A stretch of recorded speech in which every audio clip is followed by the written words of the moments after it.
Assalaamu calaykum. Soo dhawaada. Maanta waxaynu ku hadli doonaa joojinta inaynu noolaano nolosha dadka kale. Dad badan oo inaga mid ah waxaynu noolahay nolol aynu raadinayno, nolol qof kale uu haysto. Tusaale, waxaad arkaysaa qof saaxiibada ka mid ah oo qorshayaal qurux badan, himilooyin iyo guulo waaweyn gaadhay. Adiguna waxaad doonaysaa inaad sidiisa oo kale aad nolosha halka uu ka taagan yahay gaadho. Taasi suuragal ma aha. Laga yaabaa inaan noloshaasi adiga lagugu talagelin, waayo qofkan isku nolol ma tihidin, isku waaqi ma tihidin, isku marxalad ma tihidin, kaliya waxaad tihiin dad wadaaga deegaan iyo magaalo iyo koob, laakiin isku fursado ma noqonaysaan. Jooji inaad noolaato nolosha uu saaxiibkaa noolyahay ama saaxiibtaa nooshahay. Noloshaada nolol degan oo xasiloon way ku dheehan tahay raaligelinta Ilaahay. Isku day inaad Ilaahay raaligeliso. Halkan waxaan kugu sheegi doonaa tallaabooyin yaryar oo haddii aad qaato aad noloshaada guul weyn gaadhayso. Qodobka koowaad, baro naftaada. Man carafa nafsah carafa rabbah. Ruuxa barta naftiisa iyo awoodaheeda iyo waxyaabahay ku wanaagsan tahay iyo waxyaabahay ku liidato iyo waxyaabahay u leedahay hibada oo Ilaahay u siiyey mawaahibo ahaan, inaad garatood garwaaqsato wax badan ayay kaa caawinaysaa. Isku day inaad naftaada la falgasho, inaad naftaada baratid. Anigu maxaan ku fiicanahay, anigu maxaan ku wanaagsanahay, maxaan haddii aan qabto aan meel ka gaari karaa. Midda labaad, Ilaahay raaligeli subxaanahu wa tacaala. wala ridwaanullaahi akbar. Ilaahay raali ahaanshihiisa ayaa shay walba ka weyn. arsaaqada raadinaysid, lacagta raadinaysid, stariska iyo social stariska raadinaysid, magaca iyo waxaad raadinaysid, Ilaahay subxaanahu wa tacaala xizada iyo sharafta aad raadinaysid Ilaahay gacantiisa ku jiraan. Ilaahay waxa uu leeyahay subxaanahu wa tacaala, man kaana yuriidu al-'izz, qofka doonaya nobility, sharaf, karaamo iyo magac iyo maamuus iyo inuu meeqaan gaaro, falillaahi al-'izzatu jamiica.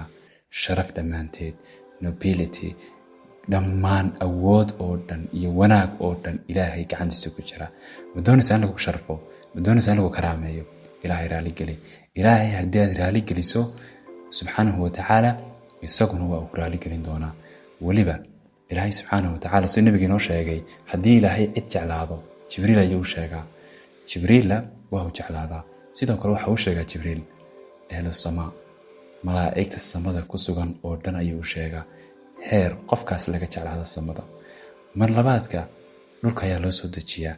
Qof kasta oo jacaylkiisa iyo wanaagiisa iyo qalbigiisu uu yahay mid mutaystay in la helo, in la mutaysto, Ilaahay qalbigiisa ku gelinaya. Markaas ku day inaad waxaad raadinaysa aad ka raadiso Ilaahay subxaanahu wa tacaala. wax walba gacantiisa ayaa ay ku jirtaa. Sidoo kale la yima istighfaar fara badan. من لازم الاستغفار. qofka joogteeya istighfaarta Ilaahay wuxuu faraa barakooyin. ugu yaraan dembigaaga ayaa la dhaafayaa. dembiguna waa waxay naga xarimayaa risqiga, way naga hortaagan, waxay naga hortaagan horumarinta. risqigu ma ahan kaliya inaad hesho lacag fara badan. risqigu waxa uu noqon karaa in Ilaahay subxaanahu wa tacaala ku siiyo qof wanaagsan oo noloshaada wax badan ka bedela, kusoo kordhiya afkaara, kusoo kordhiya xirfado iyo skills. soo marka isku day inaad Ilaahay subxaanahu wa tacaala u laabato mar kasta. khalad waad galaysaa, binaadan ma tihid dhamaystiran. hana isku day inaad dhamaystirnaato, waayo ma gaarisid dhamaystirnaan. sidoo kale noqo qof mahadnaqa. ku mahadnaq intaad haysato, ku mahadnaq deeqaha Ilaahay ku siiyey subxaanahu wa tacaala. waxbaa lagu siiyey soo maaha, ku mahadnaq. caafimaadka, hawada, naacawda, socodka soconaysa, lugaad haysatid, gacmaad haysatid, aragaad haysatid, dhagahaad wax ku maqlaysid. Ilaahay subxaanahu wa tacaala abuurka uu ka abuuray quruxda badan. intaad muraadada soo hortaagto waxaad tidhahdaa, allaahuma kamaa axsanta khalqii faxassin khuluqii. Ilaahay hawstada wanaajisay, waad u qurxisay abuurkayga, u qurxi oo u wanaaji subxaanahu wa tacaala akhlaaqdayda iyo qiyamkayga. yaa rab adigu iga raali noqo. Ilaahay hadduu kaa raali noqdo, nolosha oo dhan ayaa kuu fududaanay. Ilaahay hadduu kaa raali noqdo, wax kasta oo wanaag ayaad heli. Ilaahay hadduu kaa raali noqdo, barako ayaa noloshaada geynay. sidoo kale qur-aanka akhri. والله العظيم ولا ليال قرآن كوان نلل ودواء وشفاء يا قرآن كو حنو حاجة وددا توسن مدة توسنان بدن ودا توسن مدة توسنان بدن جد كستا نلاش هذا دقالة هذه نقطة نلاش هذا إلهي سبحانه وتعالى قرآن كيس مركات كحرناته قرآن كو حكو بريا مارين تدقالها وحكو بريا صد مالك ولا تعامل لهايد سيداد حين ذي إلهي ورالي قلنا مالك حيستيد سيدا كلا قرآن كو حكو بريا حاسكاجي أم بسوجكاجي سد ولا تعامل لهايد محامل وناكسن quraanku wuxuu ku barayaa sidii aad noloshaada u noolaan lahayd nolol qurux badan oo wanaagsan oo Ilaahay lagu raali geliyo subxaanahu wa ta'ala Ilaahayna raali ka yahay marka dambana abaalkaaga u dambeeyo wax noqon doona inaad ku dambaysid biishati raadiya nolosha lagu raalina nolosha dhammayska tiran leh oo ah aljanna Ilaahay subxaanahu wa ta'ala dhamaantina inagu arsaaqo walaalayaal Ilaahay subxaanahu wa ta'ala kalaamkiisu subxaanallah waa mucjizaad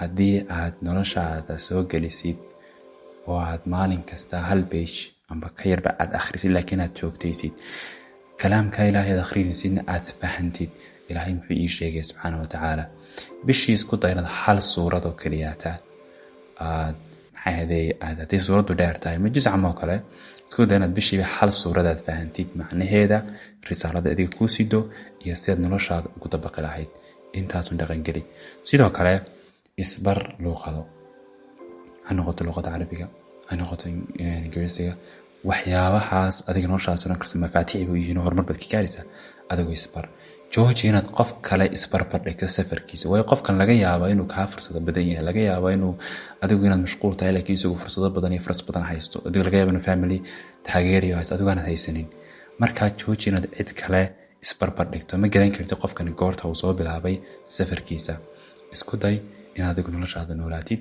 ilaahayna aad ku raali gelisid subxaanahu wa ta'ala hana joojinin inaad hal hayaanka iyo himilada aad ku taagan tahay ilaa aad ka xaqiijinayso dhammaantiin waxaan idin rajaynayaa caafimaad iyo barako ilaahayna noloshiina ha iftiimiyo asalaamu calaykum